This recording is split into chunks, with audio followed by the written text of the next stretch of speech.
Bada bing, bada boo. There were times I plotted killing my father, thinking of committing murder. He went to a Diddy party. So he says that he'd been invited to a white party. Yes, Puff Daddy. You're walking down the street and you walk past someone. You guys kind of look alike and it makes you do a double take. Maybe it's the eyes. Maybe it's the way that both of you guys have dimples on the right side that's significantly larger than the left side when you smile. But it could also just be you have similar styles. Maybe you do your makeup the same. Or maybe your parents look alike. It's not that big of a deal, right?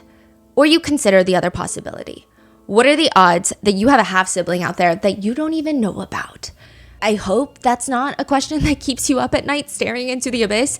But if one day your dad tells you, hey, I've been cheating on your mom for the past few years, I work as a truck driver, it makes it so easy to meet people on the road, then yeah, you're probably wondering exactly how many half siblings do I have out there? What if you accidentally run into one of them at an airport bookstore and you don't even freaking know it?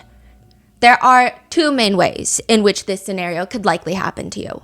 One of the parents, like I said in the previous situation, has an extramarital affair. 2, maybe both of your parents or one of them were donors, sperm or egg donors. That's actually become a huge issue as of late. One sibling group discovered they would go onto these donor websites and they would input the member number, like the donor number of the sperm that was used to create them, and see how many half siblings they have out in the entire world, the universe. And some of these sibling groups would be 150 big, 150 half siblings all conceived by the same sperm donor. Wow. Just out there existing. Apparently they'll have meetups and people will get blown away because it's like 150 people who look eerily similar, just in different fonts, and it's kind of unsettling. There are other groups popping up, 50 half siblings, 25 half siblings, 30 half siblings. It's very tricky for them to find each other because it's not like they can just compare birth certificates. That would make it easier. That would at least provide some sort of tracking method for half siblings, but usually some sort of method to track your half siblings. Aziza Kibibi, however, does not really have to look that far. She already knows where every single one of her half siblings are because she has given birth to 4 of them. Aziza Kibibi's children are also her half siblings because Aziza's father is also the father of her children. Aziza's father has been essaying her since she was 8 years old, impregnating her 4 times, forcing her to give birth at home, forcing his wife, Aziza's mom, to help her give birth to his child, Aziza's half-sibling and child, and now to Aziza's mom's grandchild and also stepchild. 4 separate times. Once was in a tent on the beach hiding from the police. Another time was in a Home Depot bucket at home. And every single time, Aziza's father would force her to raise her children, his children, in the house with Aziza's other siblings, whom he was also assaulting.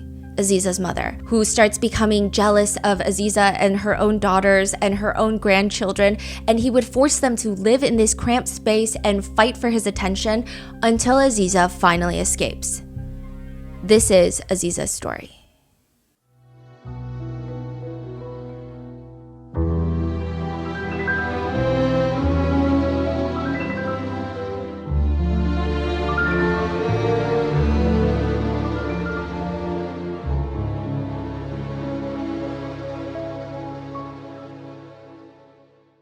So you're 15 when you're pregnant for the first time. Did you know that you were about to give birth? I did not know I was having labor pains. What it felt like was I was having menstrual cramps, very mild.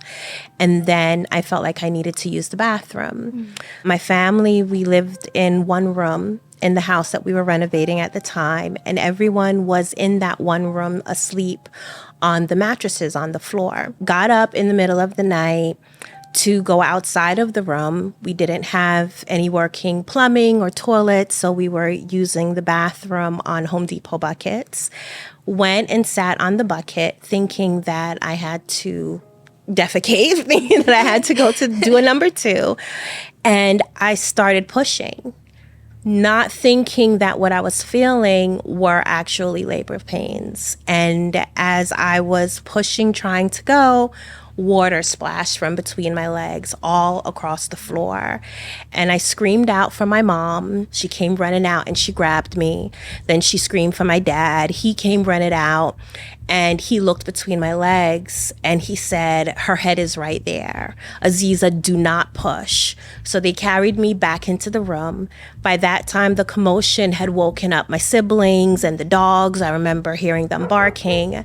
And my father just kept telling me, do not push, do not push. She's coming too fast. And I'm there laying on the mattress and I'm doing my best to try to hold her in, but my body was not cooperating. And I ended up pushing unwillingly, and my baby just shot out of me, and my father caught her. So he said that I had torn because she came so fast. By that time, I was only 16. I got pregnant when I was 15, but by the time I had my daughter, I was 16. And my body just hadn't matured enough. So I tore.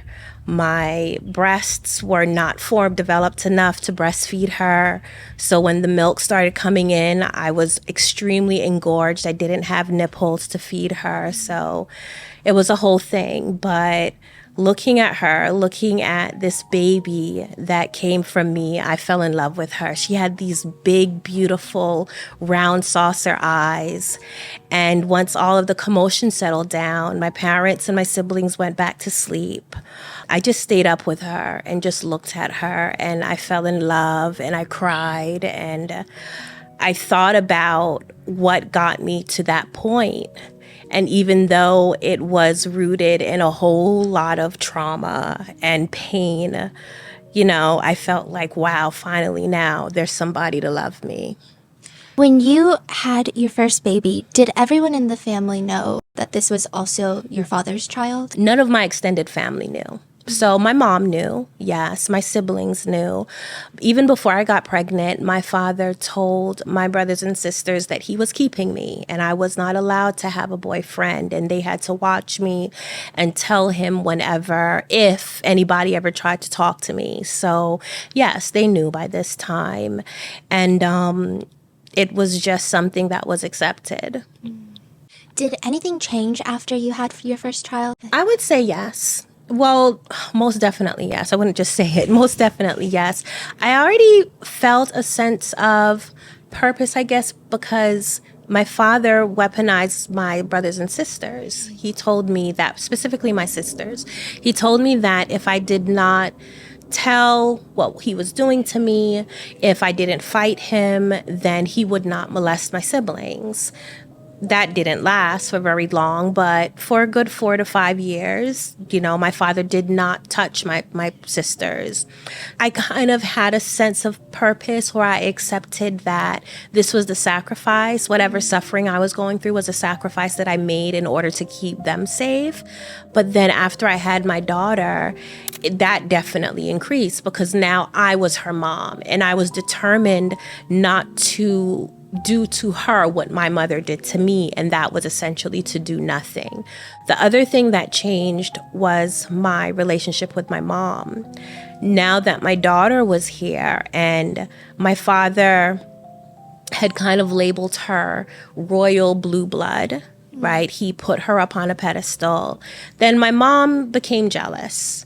My father believed in hitting his children for discipline. He would not hit my daughter at all. He completely got rid of that whole belief system with her, but he was still beating my siblings. He was still beating me. And I think that created some animosity in my mother. So that was something else that changed. My relationship with my mother was already strained, but it had kind of reached this kind of plateau of this is just the life that we're living, and I accepted it to a certain degree. But it definitely changed even more after I had my daughter, because then she started expressing more animosity. The abuse starts when you're 8 years old. Yes. Before you're 8, can you walk us through the family setup and what your life was like up until the abuse starts? So I could go back to as far as I remember, is what I remember, which actually is pretty young. My parents met when they were teenagers in high school. My dad was 18 and my mom was 17 when they had me. Then they got married. So as far as my memories are concerned, we lived in the attic of my grandmother's house. When my mom got pregnant with my first sister, but third child, we moved downstairs to a small apartment that was connected to the house, but it was bigger than living up in the attic. Our life, I remember a very happy childhood. Yes, as I said before, my father believed in punishing his children by beating them. So I definitely remember him beating me when I was little if I misbehaved. I remember that if I tried to go downstairs to see my grandmother when we lived in the attic, then he would catch me and he would whoop me then. I remember tearing up a mango tree that he was growing and he beat me then. So I remember those things. And I think because they were traumatizing even as a toddler. But then as I got older and we moved downstairs, I had a happy childhood as far as I could remember. I was allowed to play with my cousins. I was allowed to go visit my grandparents. And my father was very involved in our life. He was determined to give us experiences that I don't think were normal for Black children in Paterson, New Jersey. So I grew up going blueberry picking and going to visit the Statue of Liberty. And then we were homeschooled. So my cousins, they would complain all the time about going to school and hating school, but they just thought it was so cool that we got to stay home. So all of those things, we turned out to be like the cool kids in the family and really had a lot of fun with it. The homeschooling, was it your dad homeschooling you guys? And you're the eldest. Yes. I think you mentioned like your dad would teach you and then you would teach your siblings. Yes. That is a lot to take on. It was. What was that like? It was stressful. The first child that my father delivered was his third child, but my first sister, right? There was a brother between her and I, and she was born feet first. And my father always said that she would be like a problem child because she was born feet first. And I still maintain that my arch nemesis was born into the family as my sister. So I had to teach her how to read. And she gave me the most difficult time. She challenged everything. She would try to tell on me, get in trouble. She refused to do her homework. So yeah, having that stress, being responsible for having to teach her how to read, write, do math, because it came with the threat of my father. If my sister was not at a certain level by a certain time, then I would get punished. Yes, the stress was a lot. I just accepted. I was the oldest daughter. I accepted it as my responsibility, and I just did the best that I could. Why did your dad decide to do homeschooling? Was it like he didn't think the school curriculum was good, or was it a separate reason? Was it to shelter you guys in?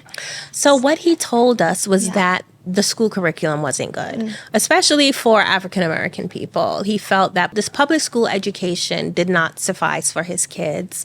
And his experience, he would tell us horror stories of what he went through in school as a child, being bullied and teachers not liking him. So he kind of created this view of school that was just tough and struggle, and then it not being adequate for him, and he didn't think it was adequate for us. So that was the reason that he told us. I feel like looking back, yes, some of it was a manipulation, was a way to keep us sheltered, but that's in hindsight. During, he definitely said that essentially the public school that we had access to was not good enough to educate us. Closer to when you're 8, you're being homeschooled, you're teaching your siblings everything. You're kind of forced into this role of an adult in the family. How does the abuse start? I think it's safe to say it started with the physical abuse. Because as much as I loved my father, I was definitely afraid of him.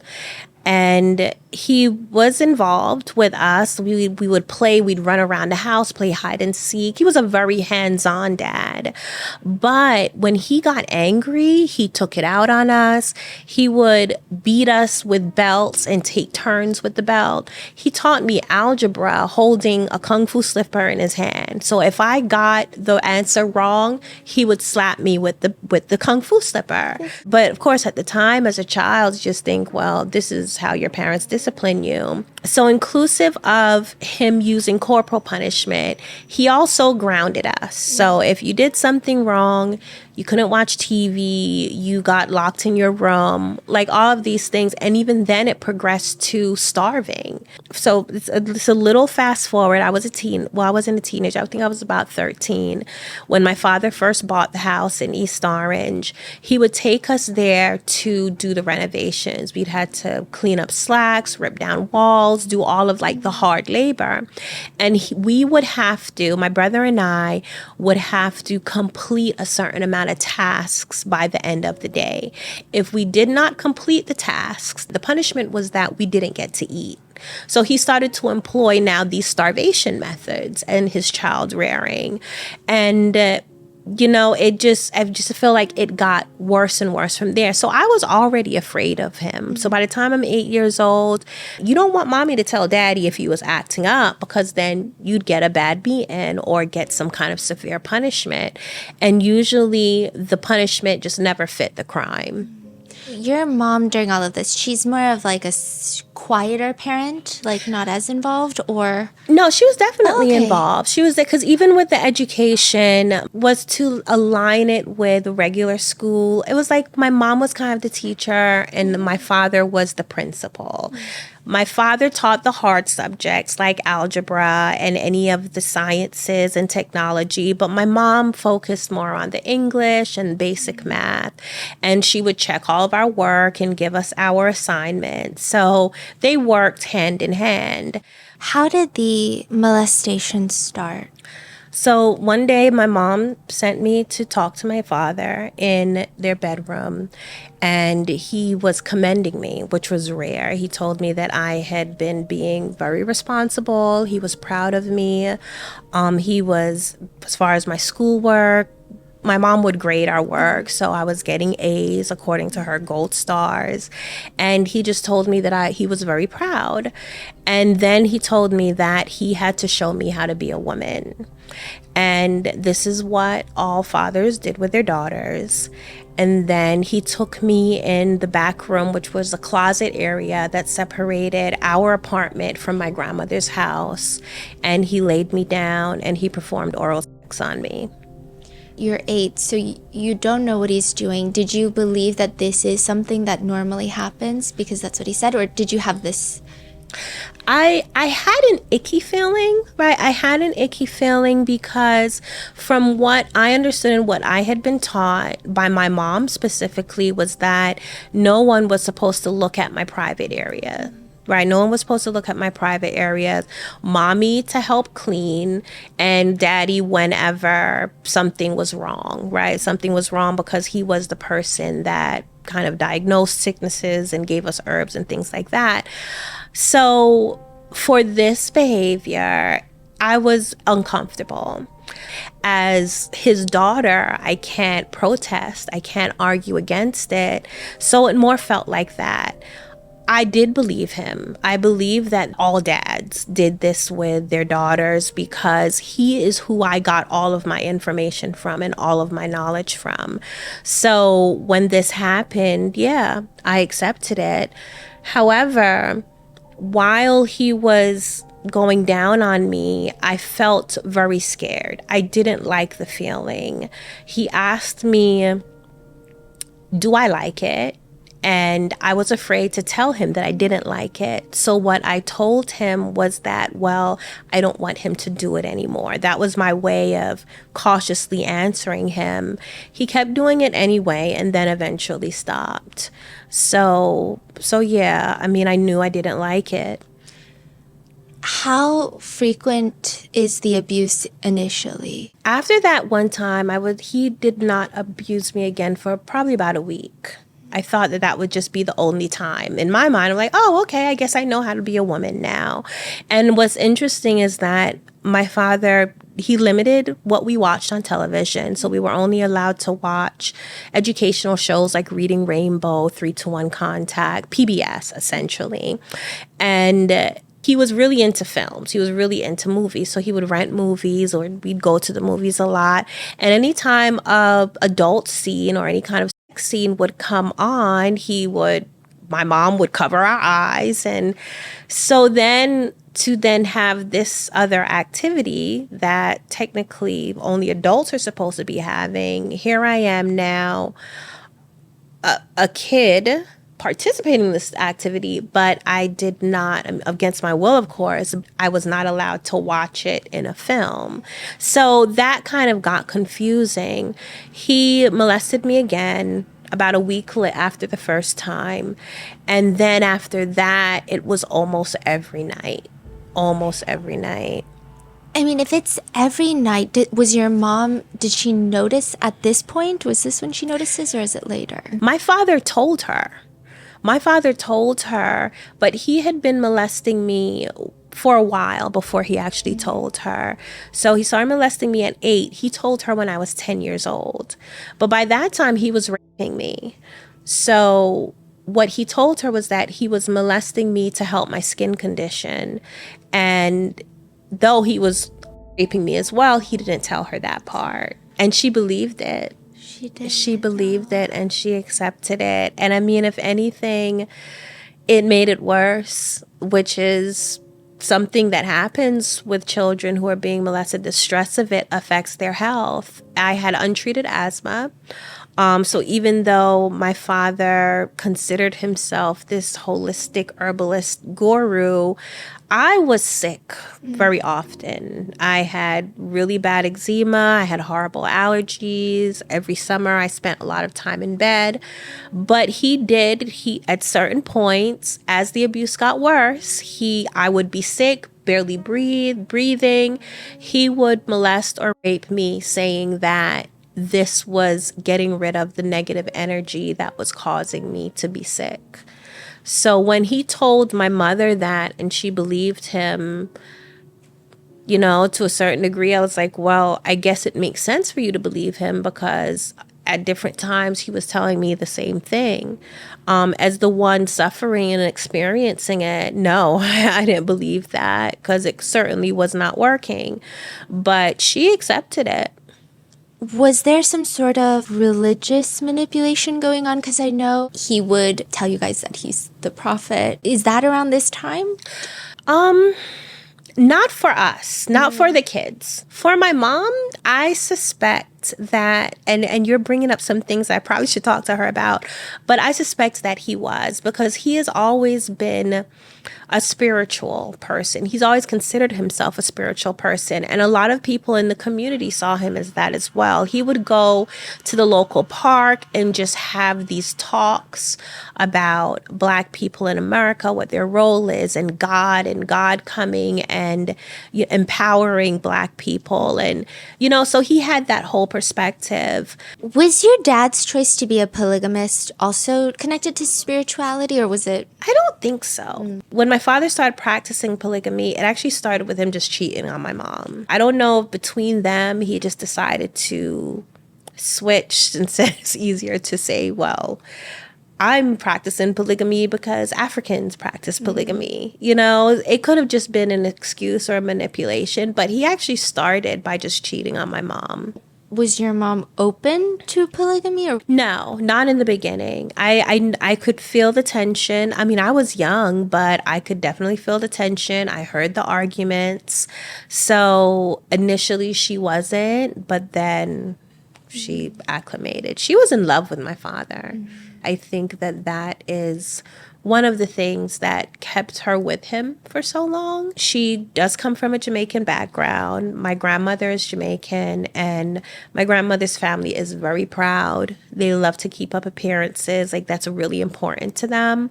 a combination with my mom being ashamed about my father cheating on her and then him loving her. I think those things mixed together then just kept her with him and made her accept what he was telling her in a lot of ways.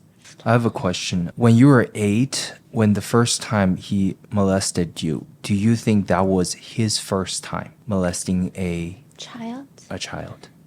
That's a really good question. I'm going to say I think so. My mom ran a daycare center in my grandmother's basement, and he wasn't always involved with the children because he worked a lot. And then eventually when my mom became more successful at it and her services became more in demand, he just ended it completely. He told her, well, she could not babysit children anymore for income. And aside from my father being physically abusive to other children, I never got the feeling or witnessed him doing anything that felt weird, or I felt like it was weird. Or even by the time he started molesting me, it was such a new idea. It was just like so foreign to me. And I could understand, even as I got older, there were other things that I experienced just as a child that was like, oh yeah, well, I kind of remember seeing when this happened with, so-and-so, one of my cousins, but this was just so out of left field. So I don't think he did, but with his mind frame, you honestly never know. You honestly never know. A lot of people often ask me, well, was he molested as a child? He's never shared that he was. He did tell me about when he lost his virginity. He seemed to be pretty open about that. And it was with someone else that was a couple of years older than him. So I really believe that this was a new thing. And he wanted your mom to stop the daycare because it was becoming too successful. So like a control thing. Yes, yes. And this happened with quite a few of her ventures. She also used to do hair. She used to do like hair extensions for women. And when she started excelling in that, then he'd shut it down. She also designed clothes and started making clothes and having fashion shows. Initially, he was fully supportive. But then as soon as she became more successful and things started taking off, he would shut it down. So every time the next step would happen, my father would shut it down. And yes, it most certainly was a form of control. Meanwhile, he was invited to the Grammys. Yeah. Was he always in that line of work? Was he always directing for musicians? No, he started as an interior designer and cabinet maker for very wealthy people in New Jersey. And then he started his own company. And it was through that company is when he started meeting celebrities and producers.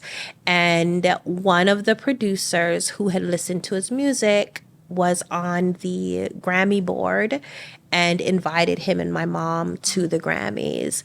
And I think after he got that little taste of being around Michael Jackson and Prince and all of these, major people, he decided to focus more on producing music. And then before you know it, people started asking him to direct stuff for them. He did one really big music video. How did that happen? So that was in the 90s. It was Killing Me Softly by the Fugees. And he met the Fugees, I think at a party or something. Our house had been struck by lightning and burned down. And through that transition, he met this guy who saw him building up the house and was impressed. And my father did what he normally did. He told him about all of his ideas and technology and really impressed this guy. And he said to the guy, told him that he wanted to introduce him to Wyclef Jean, who at the time had a music studio in East Orange. So he went, met with him, won him over with all of his ideas. Apparently they were about to start a new album. And then our house burned down, and he maintained the relationship with them until it got to the point he pitched them enough that they said, we want you to direct all of our music videos for our album. And Killing Me Softly was one of them. He went to a Diddy party? So he did. This was before, I guess, Diddy was super successful. This was late 90s. And my father had already mover and shaker within the industry. He was getting called to do different people's videos in R&B and hip hop. And one day he comes home and he says that he'd been invited to a white party. And it was, yes, Puff Daddy. I think at the time he was called Puff Daddy, right? He was invited. So it was a whole big to-do. My mom made him a new outfit. I had to do his hair. It was a whole big to-do. And he came back home and had very interesting stories. Very interesting. Nothing as severe as the crimes that Diddy's committed, but he found his people. Let's just say that. While he's out doing that, going to Diddy parties, how often are you socializing with anyone outside at this point?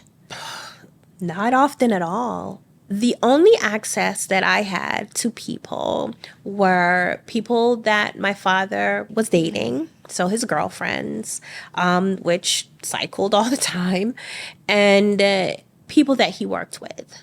Like I spent a lot of time around the Fugees, but it was under his eye. And the only reason why I was there because I was the caterer. So he had his production company and I did all the cooking. That's why I was then around these people. I could not do any of those things outside of my father's, my mom's, or my brother's presence. So I was always being watched. So yes, sometimes I was around people, but I was always watched by someone.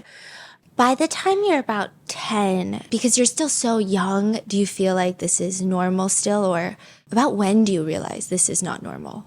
By the time I was 10, I felt like, I wouldn't say not normal, because my life and my family was my normal, right? So technically me not going to school wasn't normal, but this is what it was. So it didn't feel normal because it was hurting me. That was my measure for it not being normal. I'm 10 years old. My father was in his 20s. He's a grown man. So it hurt. It hurt. It was stressful. My father would keep me up all times of night. And I still had to get up in the morning to teach my siblings and make them breakfast and write affirmations. So I was getting like 2 hours of sleep a day, barely.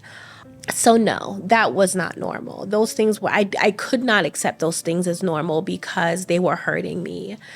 By the time I was about 12, and it was after my father believed that we were vegetarian, but my father loved to eat very rich desserts, cheesecakes, chocolate cake, cookies, and he loved Junior's cheesecake. And he would buy them, but the kids weren't allowed to have them because our palate was not sophisticated enough. According to him, that was his words. Our palate was not sophisticated enough to appreciate the flavor of Junior's cheesecake. Something how I remember that verbatim. So I decided I was going to, in the middle of the night, sneak a taste of his Junior's cheesecake. And when I turned around, after scraping the side of the cheesecake, I turned around and he was standing there. He caught me. I was 11 years old. And he took me by the arm and he dragged me into our bathroom and he sodomized me. And he held my mouth and he hit me across the head and he told me, don't ever take his cheesecake again. So after that, I decided I was going to run away. It took some time. I didn't actually make an attempt until I was 12 years old. And when I packed all of my things, felt that they were distracted enough, and I was very brave. I decided to go out next door, which was the space between my parents' room and my grandmother's house, go through my grandmother's front door. And the reason why is because our front door was in the living room. So I had to put my siblings in the living room to watch TV while I go through another exit. Turns out my siblings saw me.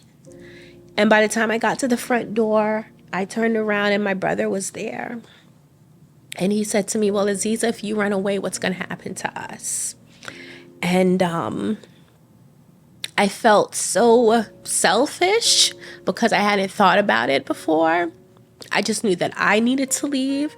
But then it was just, if Daddy was to find out that Aziza was gone, he would definitely blame my siblings because they had already been tasked with having to watch me and making sure I didn't talk to people. So I knew that the consequences of me leaving was going to impact them greatly.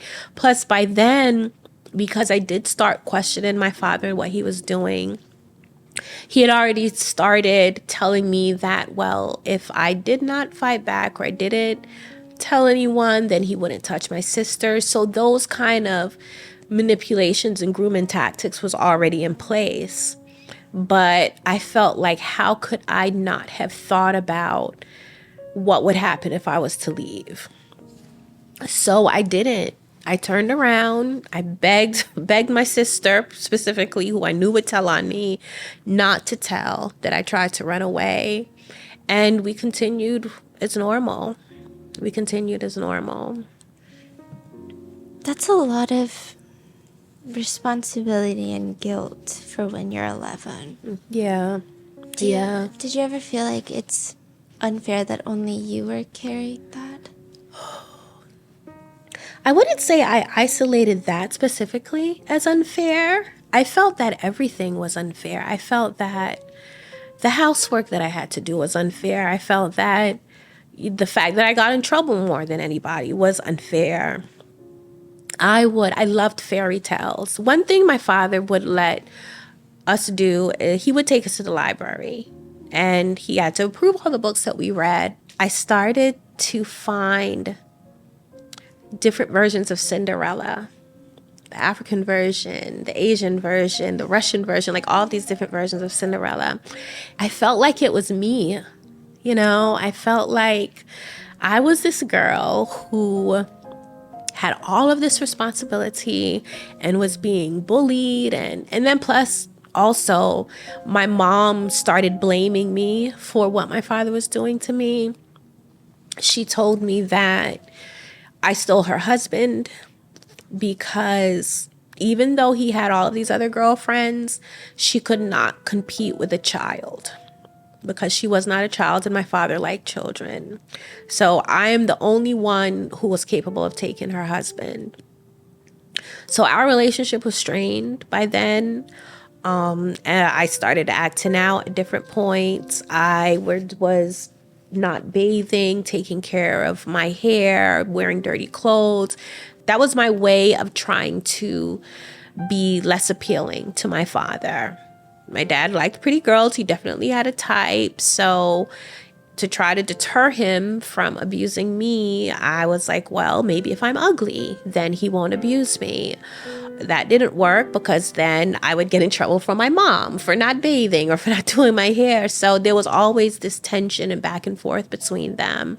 And yeah, I thought it was unfair. I just thought it was unfair. I remember I asked my mom, did she only marry my father because she got pregnant with me? Because I felt like it was because I was born that all of this stuff was happening. Did your mom ever show any inkling that she was not approving of what your dad was doing? And not in like the jealousy sense, but in like, this is my child. She did one time that I witnessed. She found out that not only my father was molesting me, but one of his girlfriends was as well. And it happened to be one that she didn't like very much. So when she confronted him about it, he beat her with a belt. And that was the only time that I saw her stand up for me, so to speak. But after that, she didn't again. Do you think it has more to do with you being molested or this other woman partaking? I think it was more about the other woman, because what she said to him was, how could he let her touch me? It was because she didn't like her. So she had already accepted him touching me, but then at that point she was like, well, how could he let her touch me? I mean, my father was abusive to her, to my mom as well. He was also abusive to this woman. So he was just an abusive person overall, even in his romantic relationships. But this was the only time that I have heard my mom like stand up for me. But it didn't go anywhere. You said there was another woman that was also abusing you. Is she also a pedophile or? My father, but he was a sexual deviant. He was a sexual deviant, and I know this from personal experience. This woman specifically had, I guess you can say, questionable sexual tastes that he encouraged. When the first time he molested me with her, she didn't do anything. She just watched. He called her into the bathroom. I was using the bathroom. He called her into the bathroom and he raped me. And he asked her, how does it look to her? And he bragged about, and I'm 10, he bragged about the fact that I could take it all. So his words, bragged about the fact that I could take it all. And she just sat there like with this smile on her face and was like, oh my gosh, it looks so good. And then I do remember her touching my shoulder at some point. And then he stopped. And then the next time I had interaction with her was the following weekend. She would come and stay the night every weekend. So then the following weekend, he got me up, brought me into the living room, and she was there as well. And she came up and she kissed me. And that was the first time I had an experience with someone of the same sex.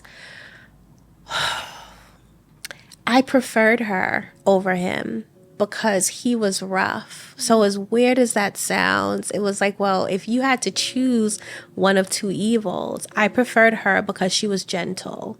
He was rough. He was heavy. You know, he penetrated me. So, but with her, it was soft kisses and gentle touches. They were both abuse, of course. I had no choice in the matter. Yes, the fear was still there because I'm a child with two adults doing things to me that I had no say in. But if you was to ask me, well, Aziza, which abuse would you prefer? Definitely her. And that's what it was like. It was like having that confusion and conflict to say, well, I am in this situation where I have no power, but who do I choose? As if I was given a choice, well, which one do I prefer? Which abuse do I prefer? Then it was definitely her. How long was she abusing you for? Up until I got pregnant with my daughter. While all of this is happening, at 13, your dad wants you guys to stop studying? Yes. Did align with the fact that we were renovating the house. So before we moved out of Patterson, out of the apartment next to my grandmother's house, he purchased the house and we was just going there as many times during the week that he didn't have work. So because he wanted to focus on this, he just comes into, it was my brother and I was in our bedroom and he just came and said, no more schoolwork. No more schoolwork. Y'all don't need to do any schoolwork. We're just focusing on building the house. then he came with the threats. If he caught us doing schoolwork, then there would be consequences. If I could not teach my younger siblings anymore, there would be consequences. So the reason that he gave us was because we was working on the house, but I don't believe that was the real reason. By the time we moved into the house, and the reason why we ended up moving into the house before it was finished, it was long from finished, is because there were things happening on my mom's side of the family, which is where we lived. And they seemed to be more, what can I say? They were questioning a lot of things. There was a huge argument between my mom's brother and my father. He pulled a gun out on him. So there was just more tension and more tension. He just packed everyone up, all of our stuff, and we moved into the house in East Orange. There were, while some places didn't even have a roof, holes in the floor, there were no walls, no windows, and that's where we were, and we continued to work from there. And then you said there was 10 people total in that room. It was about 10 people by that time. So it was between 9 and 10 of us. And I say between 9 and 10 because then I had my daughter, right? Mm-hmm. So then that ended up making it 10. So yeah, it was about 9 of us. So it ended up being 11 of us because my dad's girlfriend, who he was molesting me with, she was living with her mom. But then at some point she came and moved into the house as well. And when you guys are living in that house, all of you guys are sharing one room. Mm-hmm. Is he still molesting you? Yes. Now, by that time, it was everybody has to leave the room. So he could have sex with whoever, me, my mom, whatever girlfriend, or he would just do it different places in the house. There were other, even though they weren't finished, but the house was massive. It had like 5 bedrooms, 3 or 4 bathrooms, a huge shape. So it was a massive house. So he would just find places. And even before we moved there were the times that he would take my brother and I only to go and work. And then he would give my brother something to do, and he would take me to the attic and rape me. And it would be freezing cold, like, because my father worked on the house. We worked on the house, didn't matter. Spring, summer, fall, winter. After he rapes you, I mean, everyone just acts like nothing happened. Pretty much. I think a lot of people, when they think of rape, they think of the violent crime of rape, right? But there are different forms, and essentially it's taking a person's right away, right, to their body. You are having sex with a person. I feel like that terminology is so mild compared to what's actually happened. But you're having sex with a person against their will. And whether that looks like molestation or intercourse or some form of forced oral sex, it's against the other person's will. So sure, my father raping me, it took time, it progressed. I was a child. He had to use different things inside of me to stretch me, and there was a whole process. Was that all rape? Yes. I didn't have a say. I didn't have to say. I had to do what he told me to do, or there was consequences. So now, yes, by the time he actually penetrated me with his penis, I didn't have a say still. So then when my mom found out, she continued on. She just continued on. She didn't witness it. So for her, it was something that was just told to her. When it was told to my siblings that my father was keeping me, they already knew what sex was, because as part of our education, he had already been molesting me. And I do believe this was his way of starting to groom my sisters. He exposed himself to all of his children, and he gave us a demonstration of what penis was, and the scrotum and the urethra, and where the sperm comes out, and the penis going in. Like, he gave all of that as part of our sex education, using himself. He also practiced on Saturdays, and here's the thing, he went in and out of different religious belief systems. He chose to, as his form of celebration, on the Sabbath day we rested, but we did it in the nude. So the entire family walked around the house naked. During this time, no, he was not molesting my sisters, but he was getting every opportunity to molest me. And I believe that he used that as a way to get everyone more comfortable with the idea of being nude around each other. Anytime he delivered his children, everyone had to get naked so we could greet the child in our birthday suit. So, he would come up with these philosophies that seemed to make sense, I guess. But looking back, I was like, all of this was just preparing everyone for this very sordid lifestyle that he ended up having. And your book is phenomenal. And it's so fascinating how you're able to write where I was going through so many emotions. And there's this one part where you talk about how your dad is on the toilet and he would bring your mother in and go through his philosophies. Was that something that you guys had to do frequently, or? Yes, way too frequently. Way too frequently. When you think about being triggered by smells, my father on the toilet, and my brother and I would talk about it. My brother, who was no longer with us, him and I were very close. We were only born like a year and a half apart. And we would despise when Daddy would call us into the bathroom for a lecture while he was sitting on the toilet. It was just it was a horrible thing. And sometimes he would have my mom in there for hours. And we only had one bathroom. This is why we still lived in Patterson in the apartment. So no one could use the bathroom until he finished. So I'm laughing now, but it was... He was very outraged. He was outrageous in quite a few ways. When did you know you were pregnant? I missed 2 periods.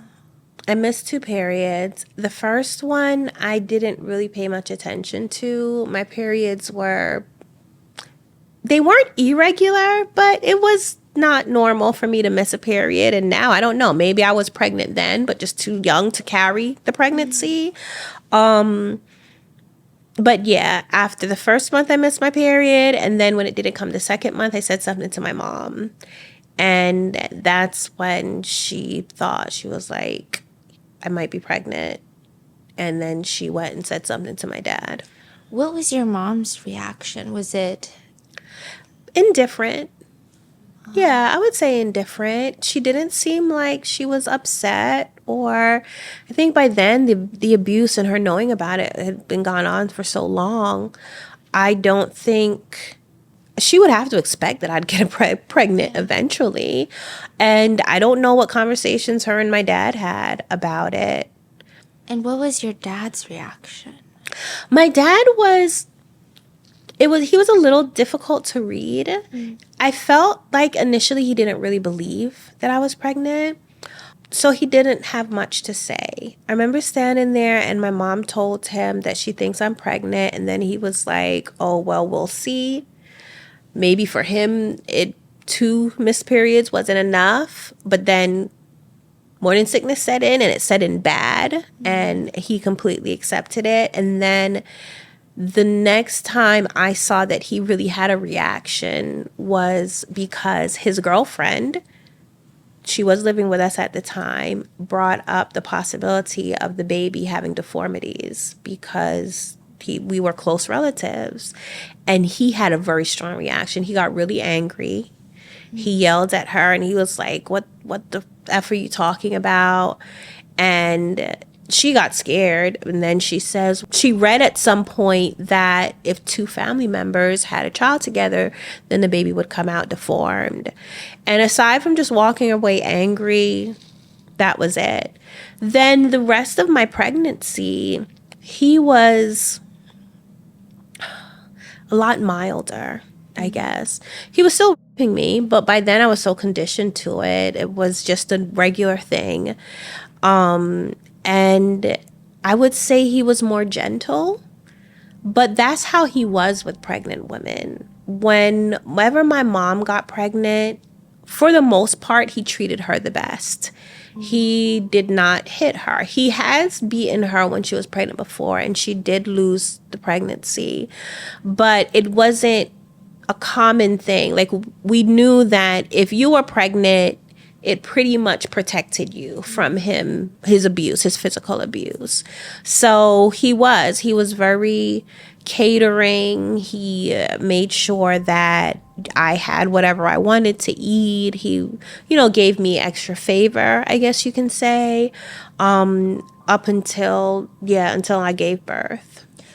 When he was so upset about his girlfriend bringing up the potential that your child would have complications, where was that anger coming from? Like, what do you think he was angry about? I think it was something that he didn't think about. I think my father considered himself the authority on everything. So it felt like he didn't think about it. And then for it to be something negative or that he deemed negative, I think that's what angered him. Like, he really felt like a little surprised by this theory, because I don't believe he really did any research or even thought about it much, the fact that I was pregnant or any of the circumstances, or it was just like, I was another one of his women that was pregnant. So when she brought up, I think it was a reality check for him, and that's why he got angry. You said that you're protected from your dad when you're pregnant. Did the jealousy from your mom get more intense at that point then? Or even from his girlfriends because of, what is the dynamic when someone is pregnant between the others? So my experience with my mom when I was pregnant, she was just as caring, I guess you can say, as my dad. I think that she became more maternal, right? It's kind of weird, but she became kinder. I don't know if it was pity or she more took on the role as her daughter is having a child kind of thing, but I experienced the most maternal behaviors from my mom while I was pregnant with my first daughter.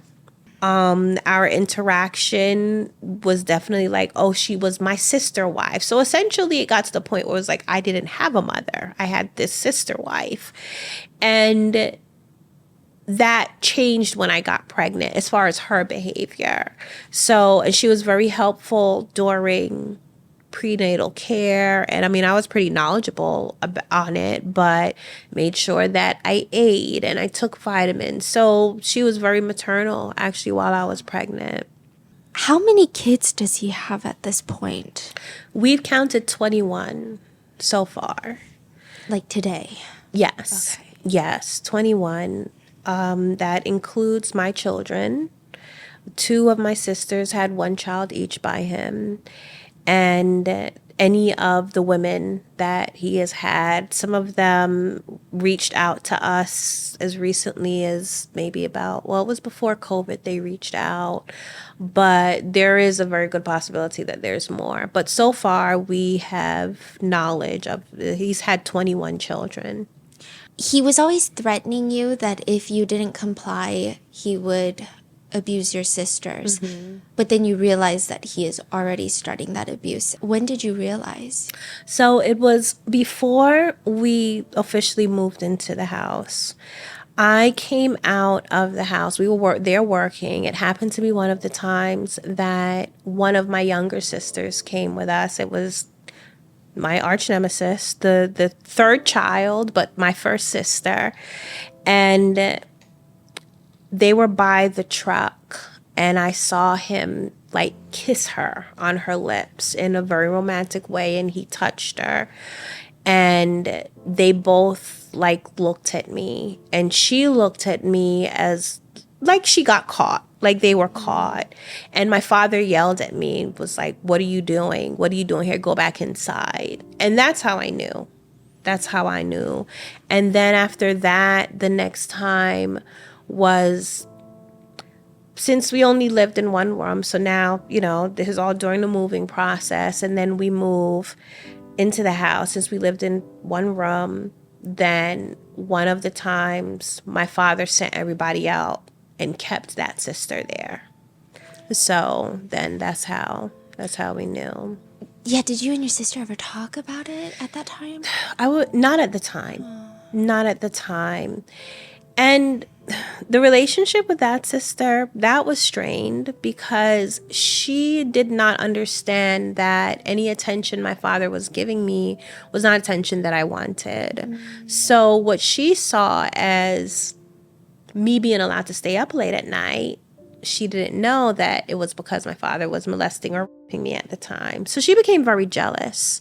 She didn't understand that my father taking me places with him, she just saw it as Aziza gets to go out and gets to go with daddy all the time. But he was taking me and abusing me in the car. So when she learned that he was molesting me, I think her immature mind thought, well, I want daddy's attention too. So she would do things like get undressed and walk around him and sit on his lap. And I think that was her way of just trying to get attention from him, because her understanding was, well, this is how you get attention from daddy, using sex or sexuality.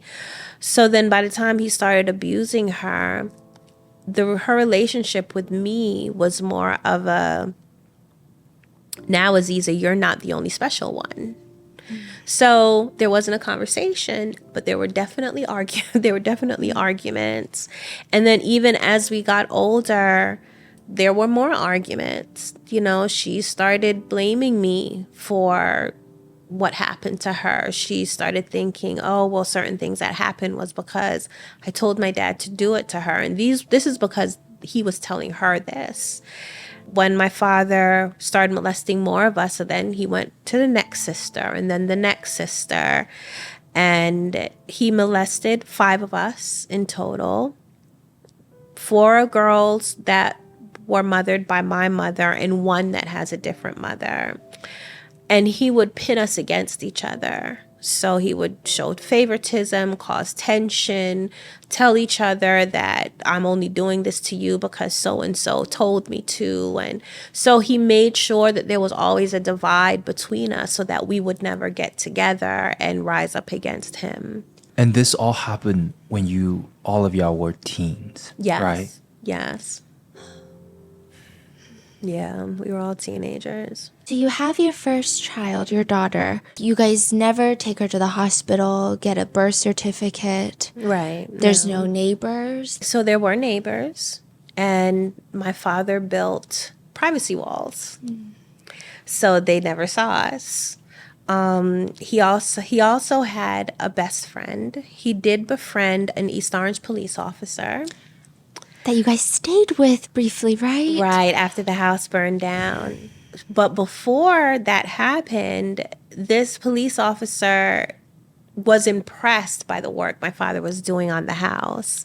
So that's how they started talking, and they became friends. But I always found it interesting that he never questioned the fact that he had all these teenage girls that didn't have boyfriends. And then when I got pregnant, my father did limit my interaction. Like, I couldn't be around people. But if I had to be, because we were working or I had to cook then I had to wear really oversized clothes to hide the fact that I was pregnant. So this guy, I don't think he knew that I was pregnant. But then I have the baby. And then, of course, by the time we have to move in with him, he doesn't question anything. So in my mind, he was not an option to tell. He could not be an ally because he was my father's best friend. So I find out later on through my father's other friend, because this person actually died recently, passed away. He actually did suspect something and said something to my father's other friend. So I was like, so all this time you suspected? But then all you did was tell some other friend, Right. and that's it? Like it was gossip. Like it was gossip. And I learned also that there was more family that lived in East Orange that had seen me pregnant, suspected, had conversations, gossiped, never said or did anything.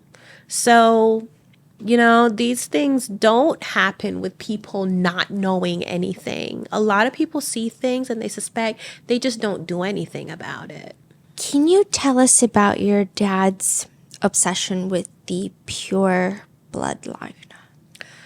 Oof. As I said before, my father was really into African culture. And that extended back to African royalty and connected to European royalty. So I don't believe he thought about this before I got pregnant.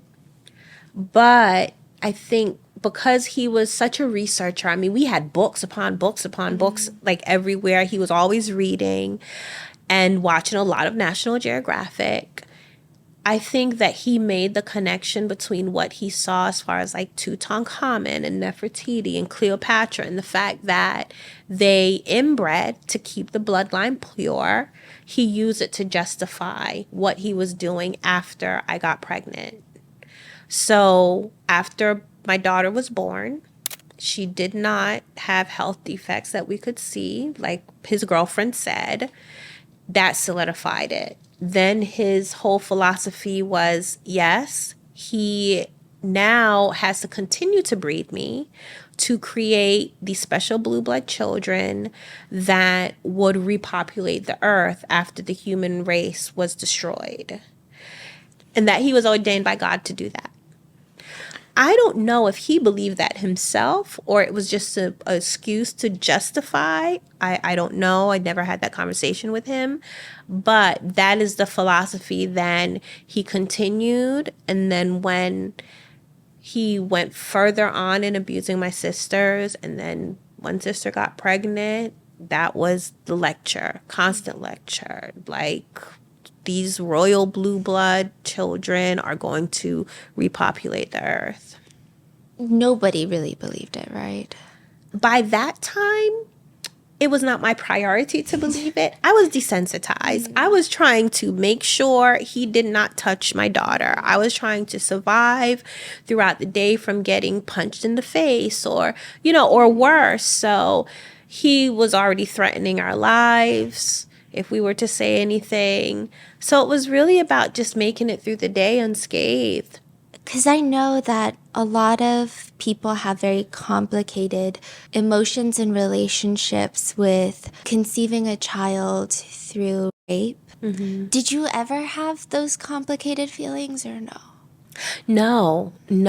I saw my baby. That was it. I just saw her. I saw love. I saw a part of me. So no, I didn't. And sometimes I feel bad because I get a lot of people reaching out to me saying that, well, how can you look at her and not see the trauma? Or how do you look at any of your children and not see the trauma? And I'm like, because I accept them for them as individuals. Yes, thankfully, with my first child, it was just innate. Like my love for her as being her mom just came immediately.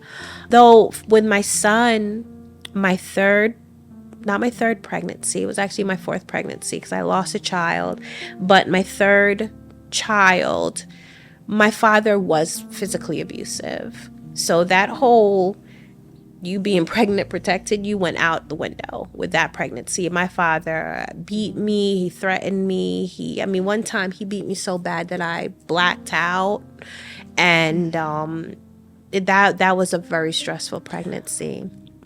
Why? Was it just like a time thing that he just decided I think there were a couple of things that were happening. By then, he lost his standing in the music industry, in the video directed industry. A lot of people in the industry, he started being blackballed. He wasn't getting much work. So he had his own stresses. But then I did read somewhere that you'll find more tension between a pregnant woman and the father of her child if who she's carrying is a boy. Because of the extra testosterone, apparently the father picks that up and there's just more tension between them. I don't know if that had anything to do with it, but my father's whole attitude while I was pregnant with my son was completely opposite of my other pregnancies. So So he delivered all my 4 children that were fathered by him, 3 of them at home, and the 4th one actually on a beach in Florida. Oh. Yeah, in a tent. So I tried to take an opportunity to get away. I was always looking for some form of crack, in the structure. And my son, who was malnourished, woke up with seizures one morning. I didn't know that's what they were. I thought he was like dying, coming back to life. My father would not allow me to go outside with him. This was the most I had been isolated. And he also limited me feeding him. I had to finish all of my work in the house before I was allowed to feed my son. Why? This was the new thing that my father adopted. My father would sometimes target one person in the family and make everyone else be against them. So I was the person at the time. So after I had my son, it was like my sisters didn't really talk to me because if you were caught talking to me, then you'd get in trouble with daddy. So at some point, my son gets very sick. He wakes up this one day, he starts having seizures. My father was not home. My brother convinced my mom to let him take me to the hospital, me and the baby to the hospital. We go, and I was given all of these forms that, this is all new to me.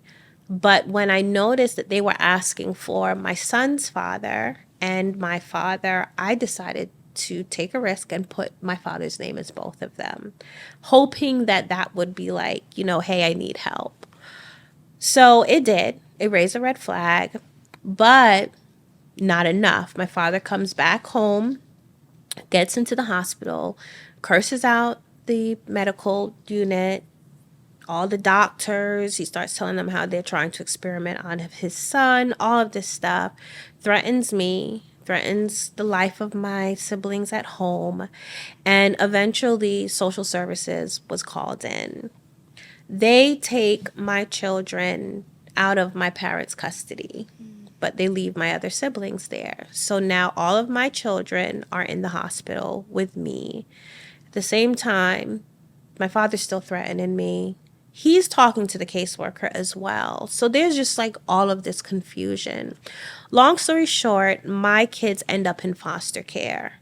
It was a blessing in disguise.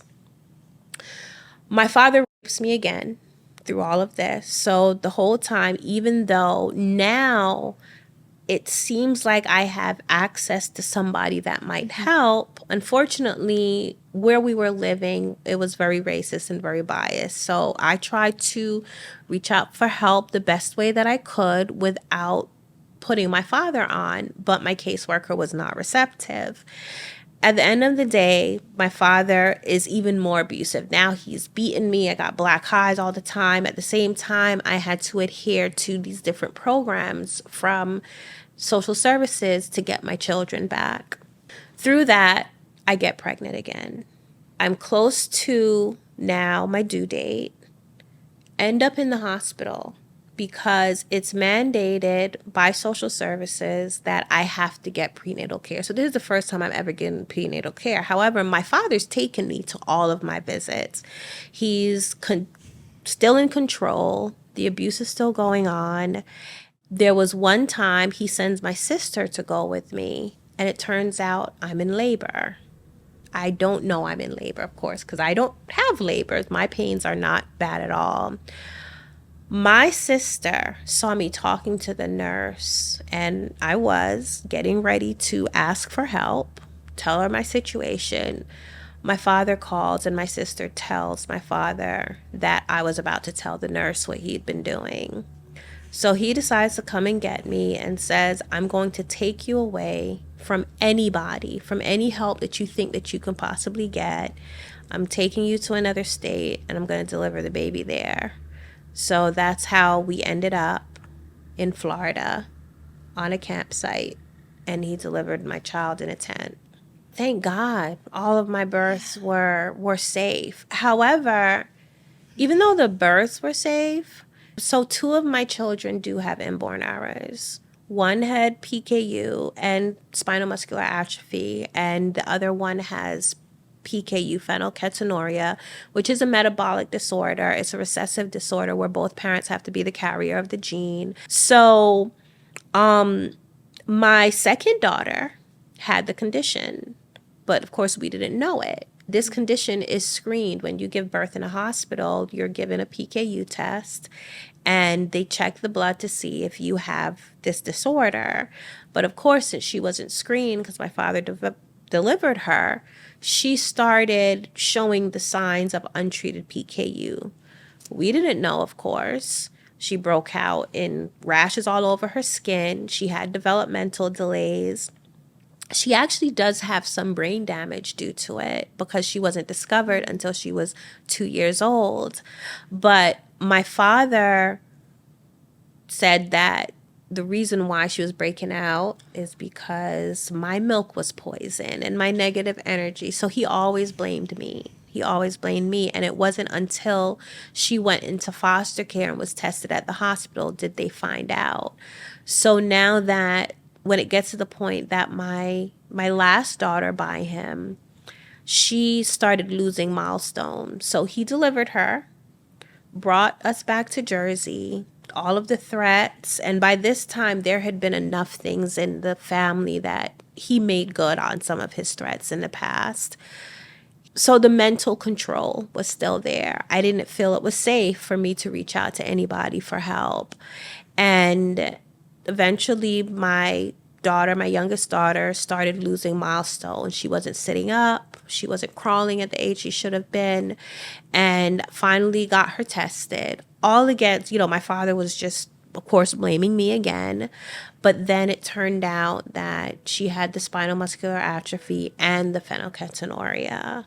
So my births were fine. Yes, my births were actually, thank God, safe and successful, no complications. But, two of my children did have issues. I know that Coco passed. Mm-hmm. Your other daughter that has PKU, does that affect her life today? It does. She has to stay on a special diet for the rest of her life, a low-protein diet. So she's primarily vegan, and she has to drink a special formula. So even though she is not eating protein, she still needs some of the nutrients in protein. So the formula provides her these other nutrients. And because of the brain damage from when she was younger, she does have some other you would never know that she has them, but there are some things that she copes with, specifically emotionally. But she's an amazing young lady. She's 28. 5 pregnancies. Mm-hmm. A miscarriage, and you gave birth to 4 beautiful children. Yeah. Coco passed at 9 years. She was 9, yes. 9. Yeah. Was that very difficult?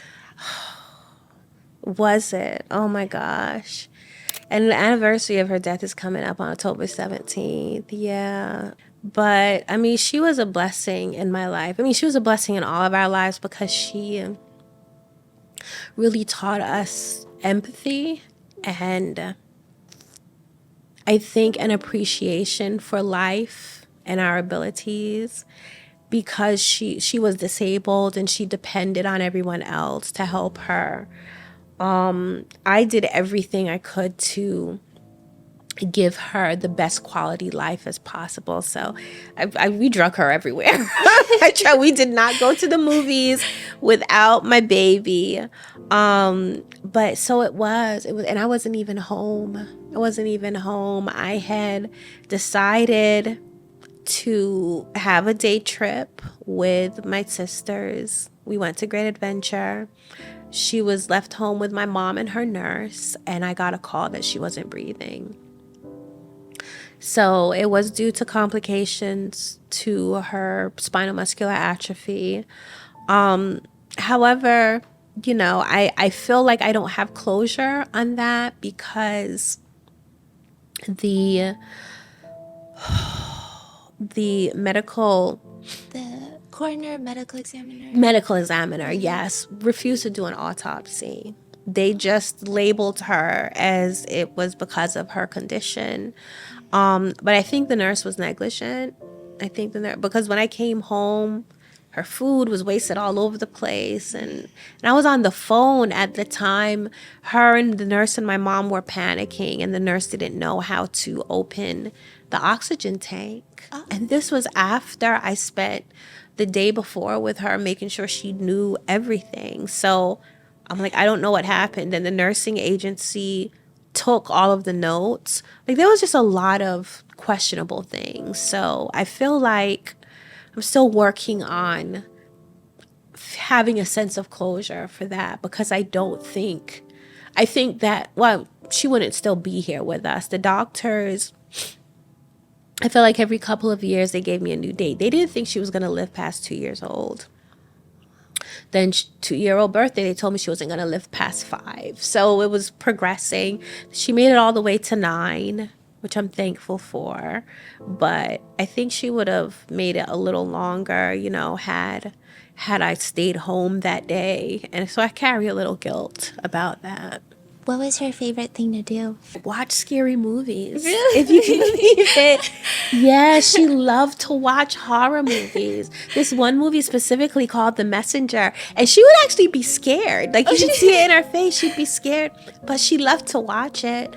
That and Justin Bieber. She loved Justin Bieber. Same.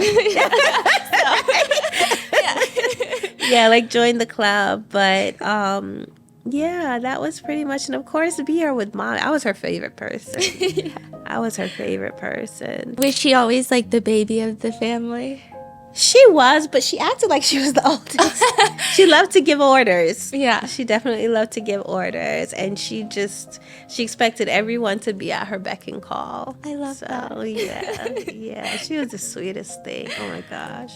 What is your relationship like with your children? Intense. Just say that. It's intense. It's loving, though. There's so much love between us. When we're all together, it's just so much fun. And I have taught my kids to speak open with me. So communication is a huge thing. We have family meetings. Go over what people's goals are, what are they going to achieve in the next year, week, what their plans are for certain things. So I think all of that really contributes to our relationship. And because my parents were so silencing, like, we didn't have a voice in my house. It was more like shut up and listen. So I have definitely used my parents as what not to do in raising children. So I allow my kids to, oh my gosh, sometimes even to a fault, challenge me. Like, if they disagree with something, they can, like, ask me a question about it. Sometimes it goes on and on and on and on, but like, sometimes I feel like they're just a little kid saying, but why? But why? But why? But, they're grown. Or even throughout their teenage years. But I think that has contributed to how open and how close we are as a family. And we just have a lot of fun. Like, game nights are the best. Cooking is the best. Like, it's just so much fun when we all get together. Watching movies, doing things outside of the house. So they were taken to foster care, and then how did you get them back? A lot of work. A lot of work. Essentially, my kids being taken away from me was the push that I needed to then really get away from my father, because I knew I could not bring them back to our life. So my children were separated in foster care for about 1.5 years. After my case was moved from Monmouth County, which is where I had the very racist experience, to Essex County, and I got a caseworker who was compassionate, they decided to work towards reunification. And part of that was to find family to be my children's foster parents. So everything came full circle. My maternal grandmother and my aunt are who was their foster parents. So they actually ended up having their latter part of their foster care living in the house that I grew up in. It was so surreal. Yeah. And that's how I reconnected with that family as well. I was able to visit them. It took some time, but I eventually was able to visit them on the weekends. We rebonded then, and then they each came home a month apart. Through that, the whole process with social services, they have to do home visits and check to make sure that I'm taking them to their doctor's visits and things like that. So then finally, 10 days before they went up for adoption is when I got custody, full custody back for them. I felt like that I finally did it. Now it was through all of that process is when I was able to completely liberate myself from my father.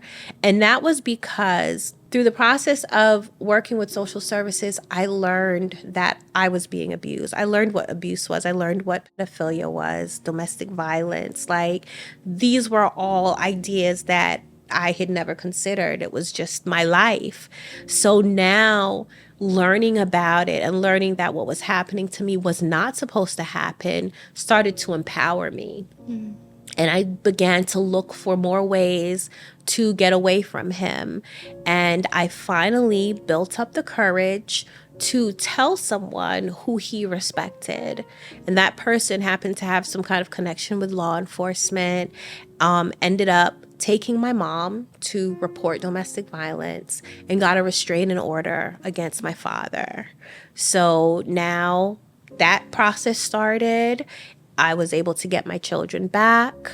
A couple of years after that, my sisters and I went and reported my father to the police. Is it a weird feeling when people reference him as your father? Like, do you prefer if people call him by his name or? No. It doesn't? Okay. And it's something that's kind of a topic that gets questioned, me specifically, because I do still refer to him as my father. I mean, I think it's your choice. Right. I just want to respect your choice. Yeah. Right. I agree, but it's intentional. It is intentional because if I called him, I've heard survivors call their abuser their, a sperm donor, or especially if it's a parent, they'll give them these other titles.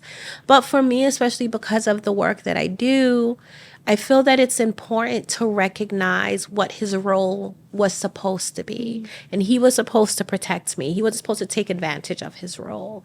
So yes, I do refer to him still as my father because one, that's what he is.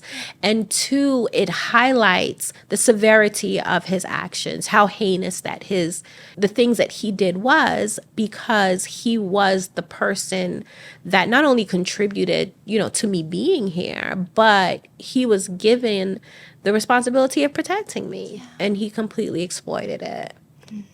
Tell us about the day you leave. Escape. I think it's not leave. The day that I escaped. So it was triggered. Now here I am, all of these ideas, all of these things happening in my head, already told this other person who actually was his friend or somebody that he really respected and revered, and was the first person he allowed me to speak to outside of his presence or anyone else's presence. So of course, that opportunity came. I took it. I begged this guy. I said, please do not tell him. If there is a way that you can help us without telling him, please, can you do it? This is all happening with in the space of a week. My father was around my younger sister, and he was about to take her into the room to rape her. She was pregnant with his child already.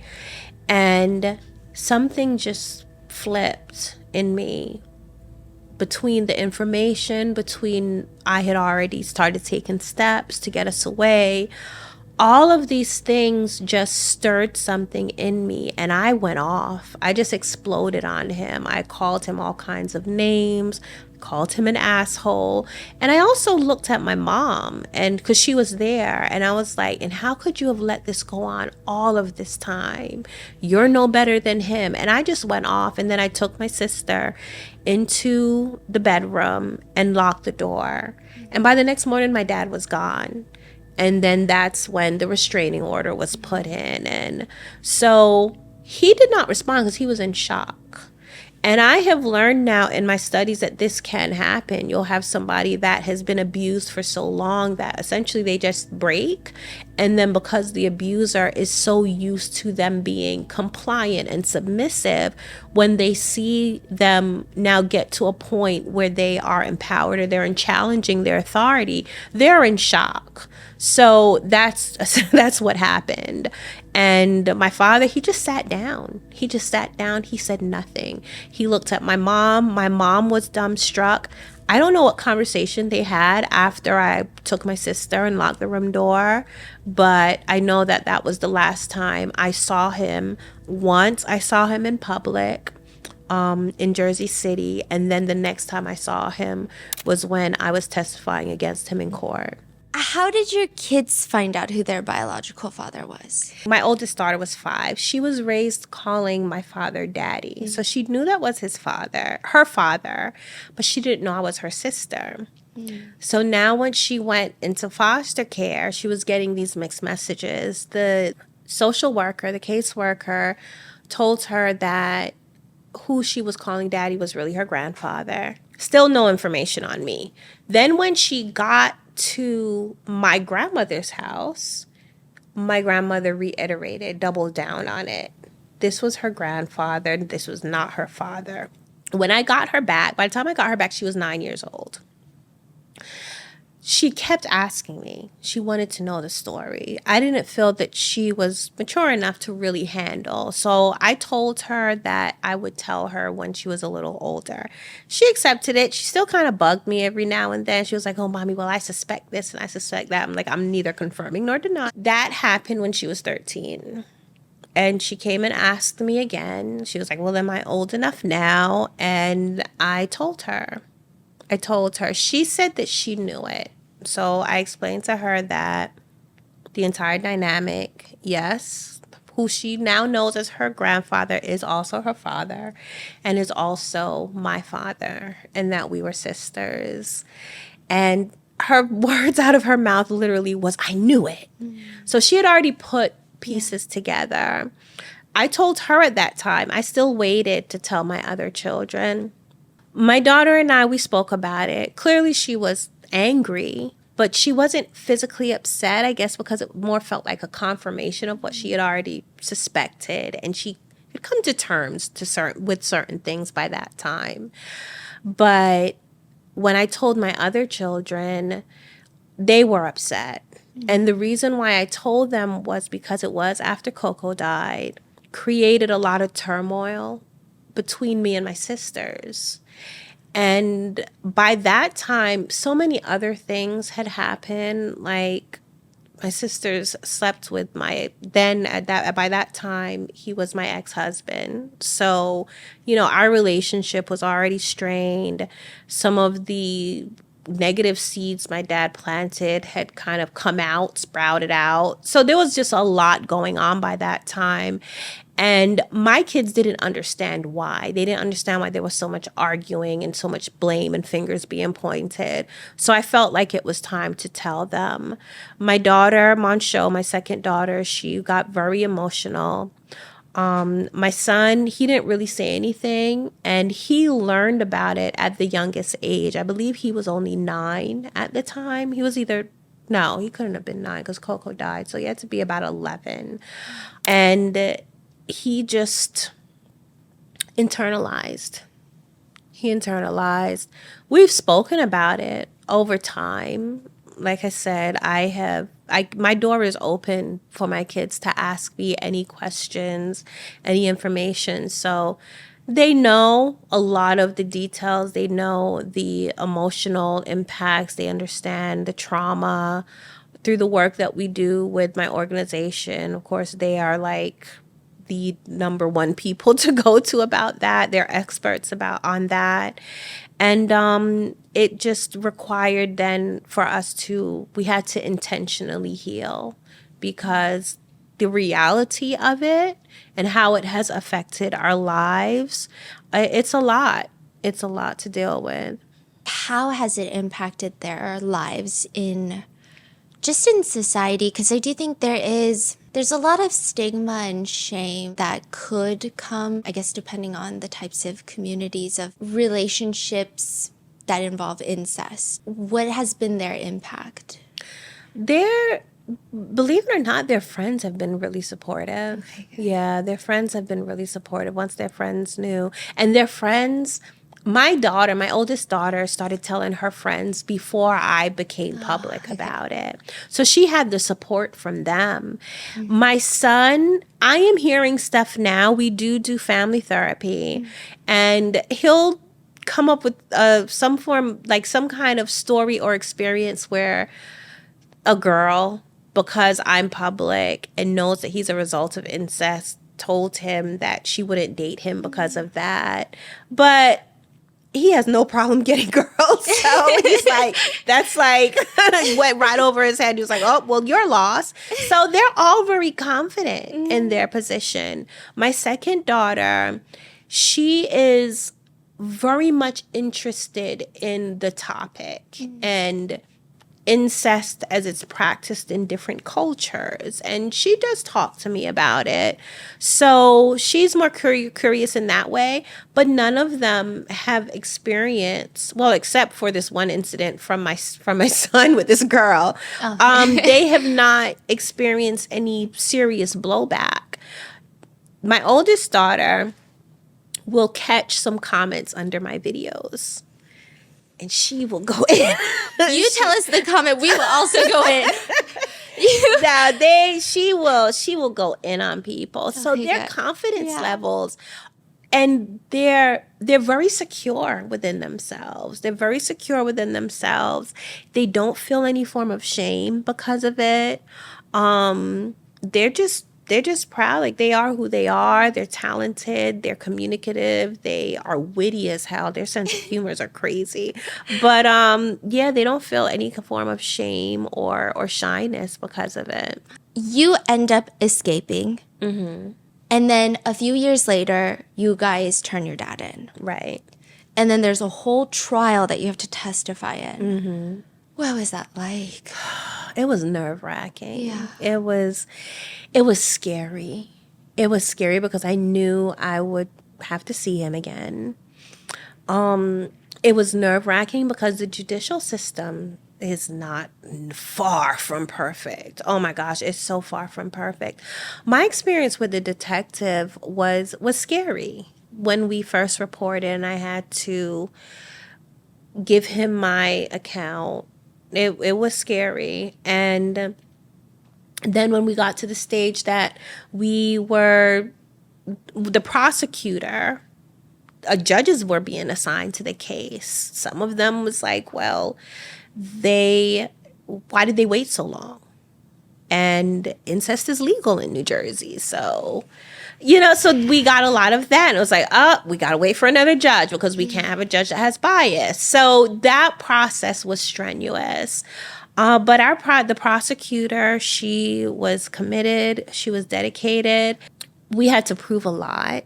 I had to prove that my father was my father. I had to prove that my father was also my kid's father. I had to prove that he threatened my life. And then because incest is legal in New Jersey, specifically after you turn 18, you're considered a consenting adult. The only way he could be charged with him abusing me after I turned 18 was if it was under violent circumstances. So he would have to be now violently raping me for him to be charged with any form of abuse. So that was just a lot. At the same time, I learned a lot. I learned a lot about the system. I learned a lot about the judicial system. So I'm grateful for that because now I am working to strengthen it, to make it easier for other victims and survivors to report. But the day that I had to testify in front of him, here I am thinking, oh, I'm this far on my healing journey. I'm confident. I have my kids back. I'm working. I'm getting an education. I was putting myself through college. As soon as I saw him, all of that disappeared. How old were you? By then, I had to be 35. Yeah, 34, 35. I reverted right back to the little girl that I was afraid of him. But I collected myself, but I became very self-conscious of my body. I don't think that I had fully come to term with the idea that what happened to me was not my fault. Me being in his presence, I started looking at myself to make sure I didn't do anything that would, trigger him or arouse him in any way. But I took audit of myself. After I did we had a preliminary testifying. It wasn't in front of a jury. It was only in front of the lawyers and the judge. So then the judge can decide which questions are allowed and what shouldn't be allowed.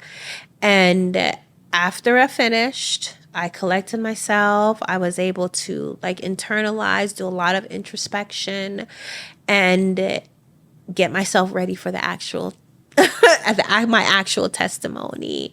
So, and even that was strained because, of course, the defense attorney has to ask questions. Oh, yeah. What is the cross-examination like? It makes you feel so invalidated because they're really trying hard to make it look like that you're either lying or you asked for it or why didn't you tell? So there were things that I was testifying that only my father knew about because he was the only person in the room other than myself, and she challenged every one of those things. Yes, he had a female defense attorney. I mean, that was strategy. Yeah. And I heard that he went through two other lawyers. They started the process once they started hearing what the charges was and started reading the reports that me and my sisters gave to the detective. They decided they couldn't continue represented him.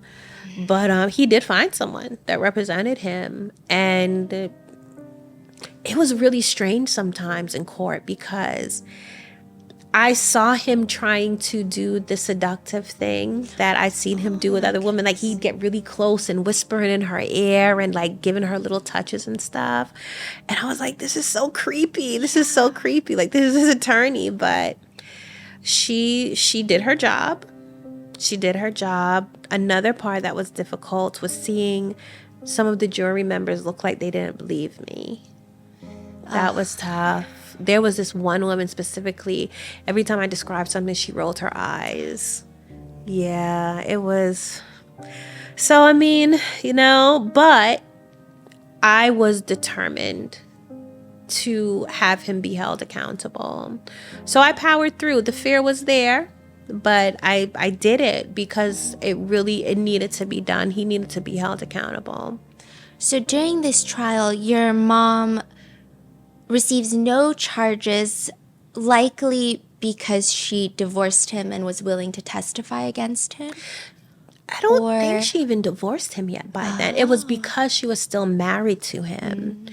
And she waived her whatever right that is for a spouse to not testify against, for a married person to not testify against their spouse.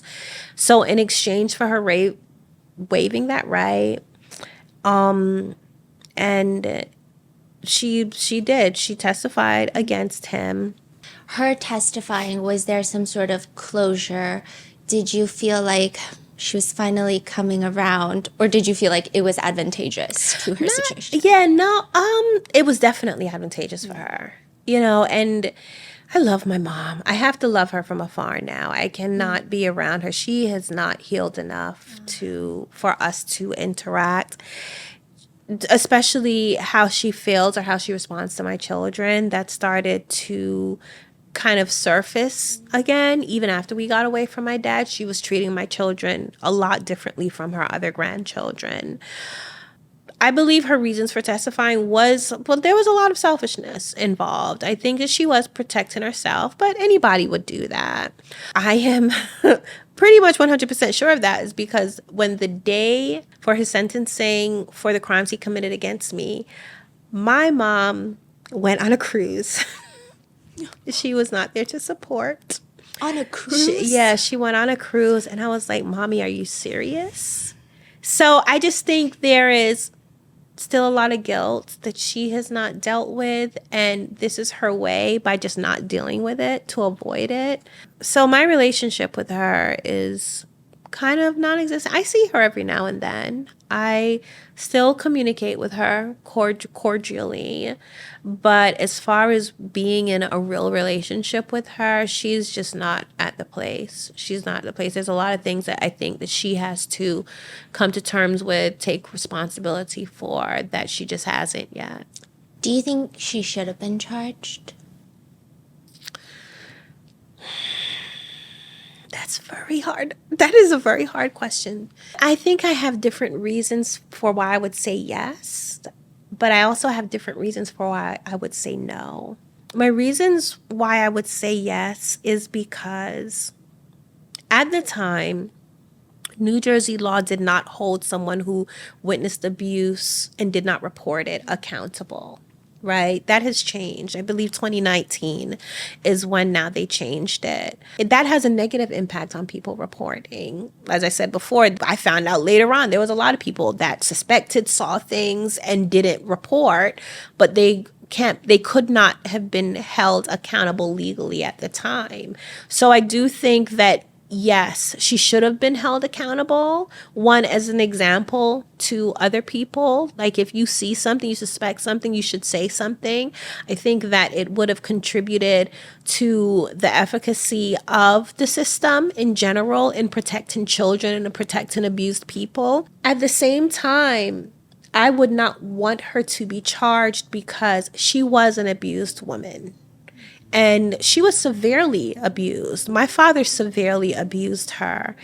And I don't think that there are enough things in place to manage and support abused women, especially women that are abused in that way and have children that have been abused. So, her life was at risk. She feared for her life. Yes, because I know her and I was there and I witnessed and was on the receiving end of her selfishness.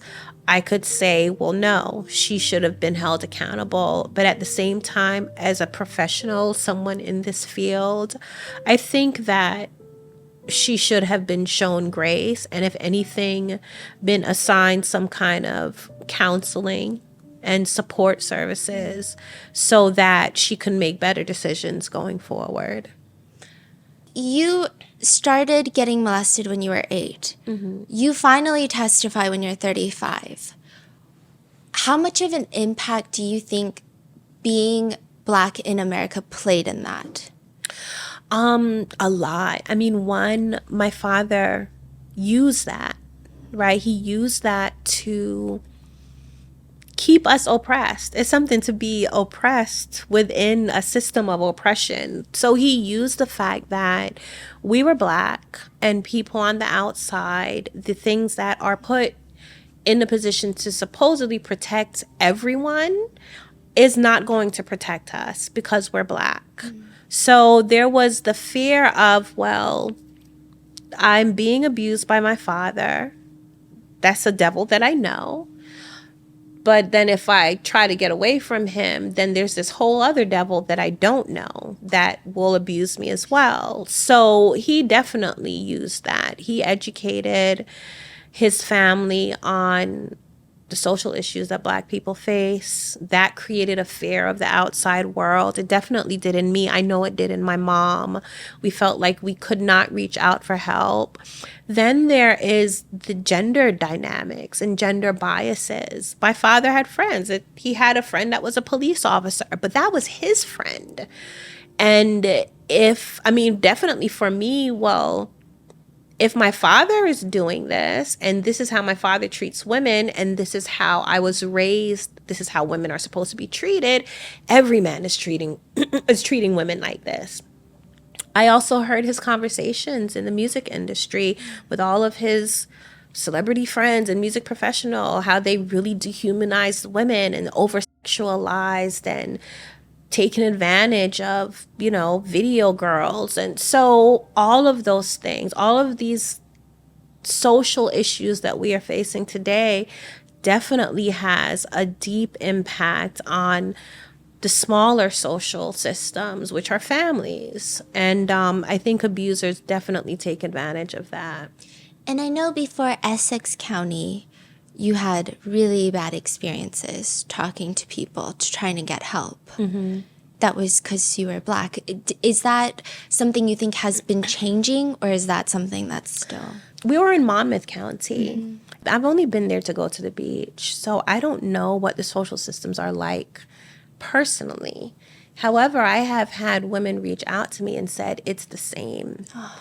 And they've shared their experiences with the systems down there, specifically dealing with domestic violence. They're like, look, if you are a Black woman, do not move to Monmouth County. Now, that could be taken as hearsay, but that's their experiences that they've taken with me. So I don't know. I don't think it's changed very much.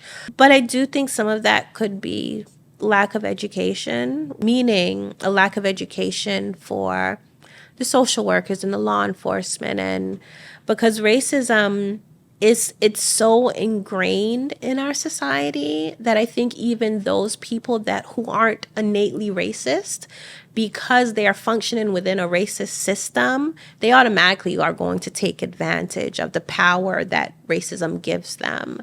So I think a lot of those things still exist, and that could just take some education and some empathy in order for it to change.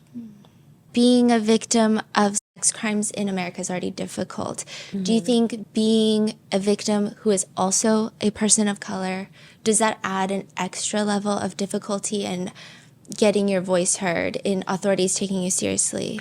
Yes, definitely. And I think because it intersects with how being a person of color, how people of color are treated within the medical system and within law enforcement. So because Black women specifically, we're expected to have a higher tolerance for pain. Yeah, that is... Right. So you have a woman who has experienced domestic violence, her injuries just aren't taken as seriously just because of that alone. So because the abuse intersects with all of these other things, and then with law enforcement, if they're already discriminating against people of color because we have been labeled as violent, right, then it's not so much of a big deal. So all of those things play a role. And that's why even when I do my speaking engagements, I have to bring up the cultural sensitivities that vary between different ethnicities and different races and different backgrounds. Even when you're dealing with a survivor, they may have things within their culture, their religion, that will prevent them from addressing certain things or saying certain things or being forthcoming with the information. And I think that the people that work within the systems that are supposed to help, support, and protect needs to be educated on all of these little elements and nuances. Yeah. Did you feel like you got support during testifying and during the trial? Yes, okay. Definitely. Okay, good. Definitely. Oh my gosh.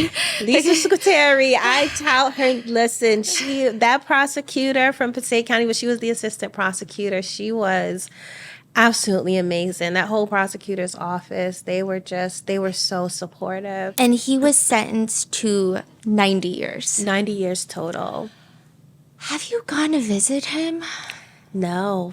But I plan to. I started the process by reaching out to some of his family, his sister and his brother. I was told that his brother is the only person on his list. Apparently, he has to create a list to decide who can come and visit him.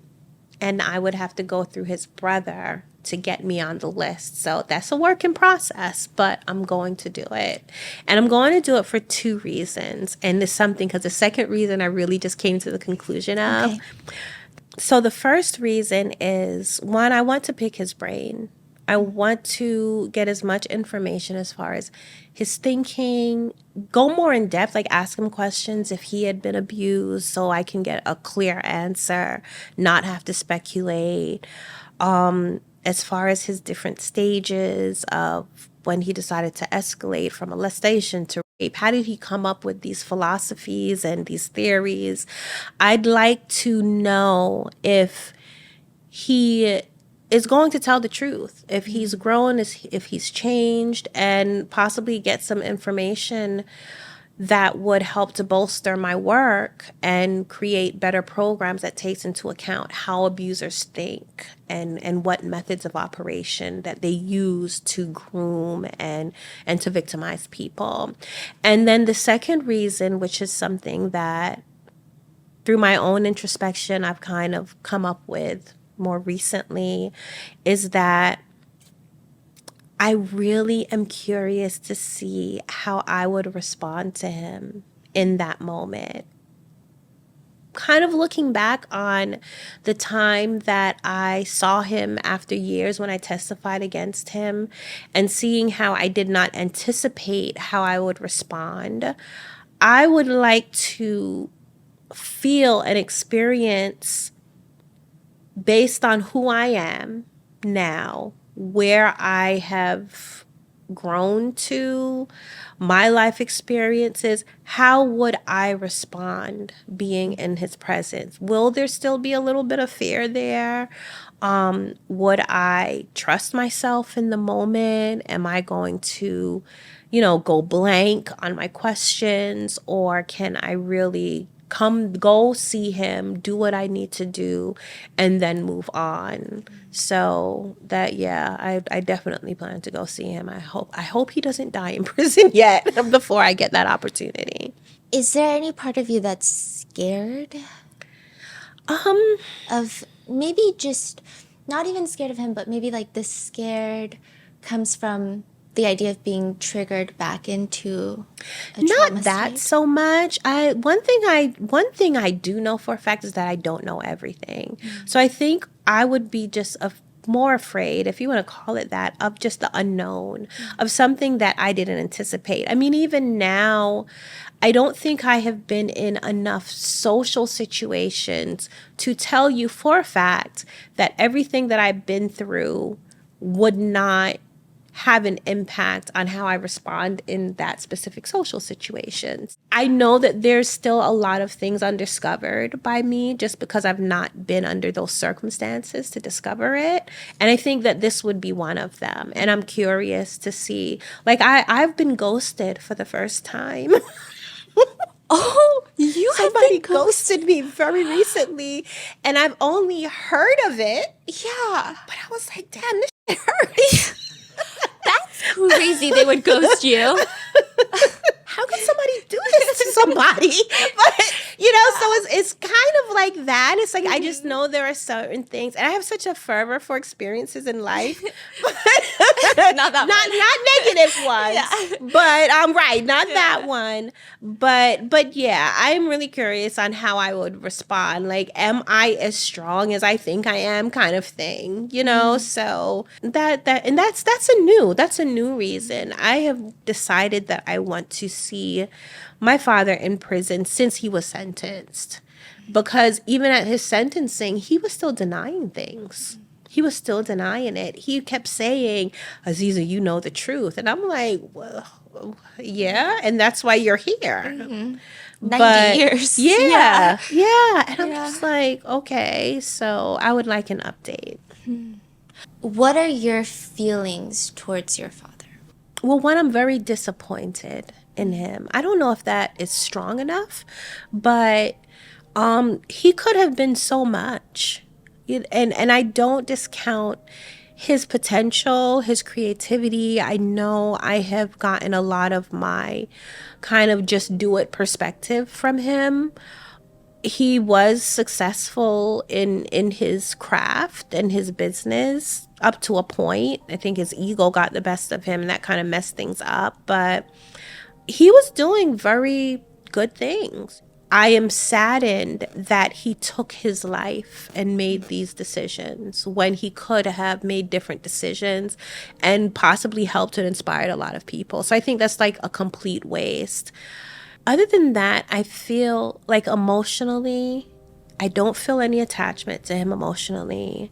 I feel very indifferent. He's like another human, That's pretty much it. That's pretty much it. I mean, no one would blame you if you had strong feelings of hatred. But it seems like you don't have that.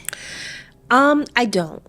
I don't. I think hate takes up a lot of energy. One. Now I can't say that that's my conscious reason for not hating him. I did have my rage, but it was such a lot of it happened during the abuse.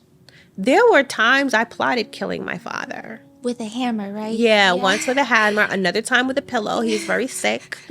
That's just how angry I was. And that's how much I wanted what he was doing to me to stop. I was literally thinking of committing murder.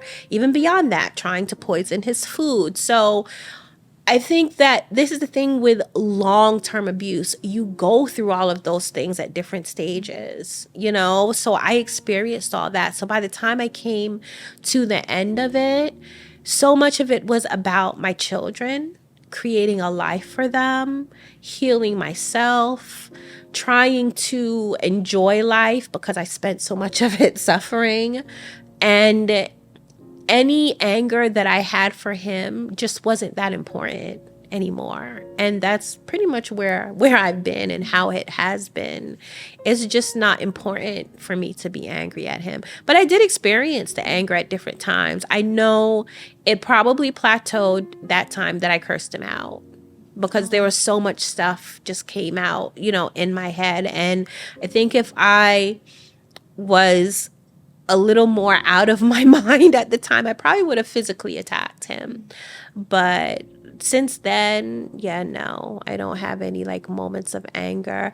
Every now and then, when I have challenges with my kids, I think maybe I do get a little, that would be the only thing, because sometimes, though I don't want to dwell on the coulda, shoulda, wouldas, I have to acknowledge, like, it's hard not to acknowledge that my daughter would not have PKU had she not been born as a result of this situation. That my daughter who passed away didn't have SMA because of it. And any challenges that my kids have, the fact that they don't have a father, you know, and that they have to deal with everything that comes along with this situation. Yeah, that pisses me off sometimes. But it's not like a personal direct anger towards him. It's more just about the situation. And I do know that if I was to dwell on it, I would probably be miserable. Because there's nothing I can do to change it at this point. So I just do what I can do to change it or stop it from happening to other people. What is your relationship like with your siblings, specifically your sisters who also were abused? So right now, I'm only in communication with one. They do blame me. Yeah, they do blame me. For what? One, I orchestrated for us to have a group therapy session, and I learned within that session that they felt that had I fought my father harder, then they would not have been abused. So they held me responsible. And the other was that my father did tell them, or had started this narrative, that he was abusing them because I told him to. So they was carrying that. And that affected our relationship going forward. And it got to the point that, yeah, no, we don't really speak. One sister I am still in communication with. We actually have, you know, we're pretty much in touch. We go out, we hang out, we do things, we talk on the phone. So yeah, but yeah, that's what it is. And then I have some of my little siblings that I speak to who have different moms, because even that, my relationship or our relationship with our mom also had an impact on our relationship with each other. What are your kids' relationships with your sister's kids that were by your father? Because they're half siblings, but also cousins. Yes. Are they close? Do they have a relationship? There's 6 of them, right? So I have 4, and 2 of my sisters each have 1. One is completely disabled. He doesn't communicate. He has some very rare genetic disorder. So he communicated with us, and we were very close. At one point, he even lived with us. But since the communication between my sister and I, his mom deteriorated, now we never see him. So they don't communicate. And then my niece, she is involved. I would say they definitely have more sibling rivalries than like cousins. So they did, every now and then they're arguing, then they're best of friends, and they're arguing, then they're best of friends. But like she volunteers with the organization and everything. So we're cool. I know like there's a lot more information, but I just need one little snippet of your sister slept with your ex-husband. What? Yes. Which one? It was 2 of them. Oh. It was 2 of them. And I do chalk it up to one, we did not know what a healthy relationship was, Then there is the fact that we was raised in a polygamous lifestyle. Yes, my father was raping us and everything was done against our will, but we had been conditioned to being with the same man. That's how I rationalize it. However, there had been enough time passed, and I felt that we built up a good relationship with each other. I also had the conversation with them like, okay, guys, we can't do this. We can't do it. My man is my man. Your man is your man. We laid all of that stuff out. Then one day, my younger sister, she was actually the one that was a baby when I first started being molested. She comes to me crying, saying how I have the perfect life. Now, my husband and I, we had been together. I think I was pregnant at that time. Yeah, I was pregnant with my youngest son. She's crying how I have the perfect life and blah, blah, blah. And she wants my life and so on and so forth. My baby was 5 months old, and my husband confessed that he had been having an affair with that sister before we even got married. Started before we even got married. Then 3 years later, I found out that my other sister also had an affair with him. And the reason why it came out was because the first sister was suspecting the other sister, and they started arguing about it. And then that's why my ex-husband decided to confess. So, yeah, it was still a lot of drama. I was like, guys, can we just... There was a lot of healing that needed to be done. I understand that. That's most of why I forgave them. I'm no longer with him. I've not been with him for a while, and I definitely felt that my relationship with my sisters was more important to maintain. I was not ready to end my relationship with them over a man who was not going to be around anymore. So you mentioned in an article that when you go out with your kids, sometimes people will ask you as a joke, are you guys siblings? yes. And you guys have a good little giggle about it. What do you guys answer? What is the response? Well, the response is no, these are my kids. Yeah. Like, this is my mom or my daughter. My daughter is usually the one that responds. At least my oldest, she usually says, no, that's my mom. But we always we look at each other like, if they only knew. If they only knew. I just want to say, after this, I don't know how many hours of episode, I just want to say you are one of the best mother. When you Truly. walk in, it's like a bubble of compassion that you walk in with. I don't even know how to describe it. I just feel very safe around you. Really? And I'm usually very anxious. No, I don't even know how to put into words your energy. Your energy is crazy. Wow. Yeah. Thank you for Oh telling my gosh. me. And I think, I can only imagine that your kids are amazing. Okay, so they're all in their 20s now? My Except for oldest is yes. 31. Yeah. What are your kids doing? What are you focused on?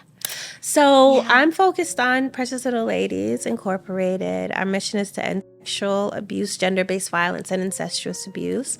All of my kids are involved in that. They are all involved in that. Some of them, it's like an event basis, but others just on a daily basis. My oldest is the most involved. She loves to sing and write. I think she's still trying to find what she wants to do in life. So, but that's up to her. She's definitely a creative, but she's also an introvert. So, and then Monchelle, my second daughter, she also loves to write. So I guess they all took after their mom that they love to write. She also helps with the organization. And then my son, Aloba, he is a dancer. That's Mr. ASAP Rocky number 2. Though I don't really see it. I don't see no, I don't see the resemblance. That could just be because he came from me. I don't know, but I don't see the resemblance. I see. But yeah, everybody says, and he definitely uses it. But he dances.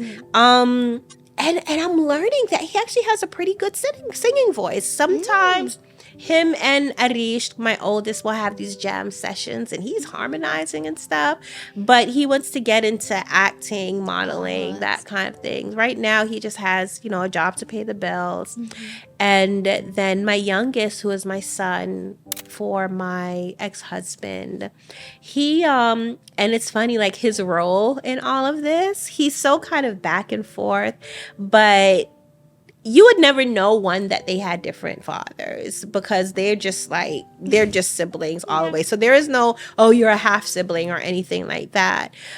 He is very active he's about to go to college actually. But everyone is just very creative. They're just very creative.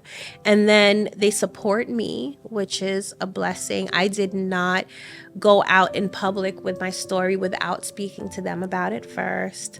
I do check-ins, with them, make sure that they're okay with this. Right now, we are working on a larger project, more like documentary-ish, and Aloba is a natural at it. He definitely loves the camera. My son, he definitely loves the camera. What else? I mean, there's a lot going on. So you wrote your first book, volume 1 and volume 2. Right. And it sold out the print copies on Amazon. Yes. Which is crazy. Yeah. And it's something that does that every now and then. It's like, and then it's on the Amazon top bestsellers list. But it's available on the Kindle version and on your website, the physical copy. Yes. So, anytime it's sold out on Amazon or not, you can just go to my website, azizakibibi.com, to get it. I also have a podcast that chronicles the journey of me writing my book, because that has its own drama. Like, one of my sisters is the one who started designing the book cover. Everybody agreed. Some people chose their pseudonyms, and then suddenly everybody was against it. So I talk about things like that through the process. I also go into depth on what testifying against my father was like. So there's that. It's called Self-Published, so you can find it anywhere. Gosh, and then Precious Little Ladies is preciouslittleladies.org. So there's a lot of information on prevention.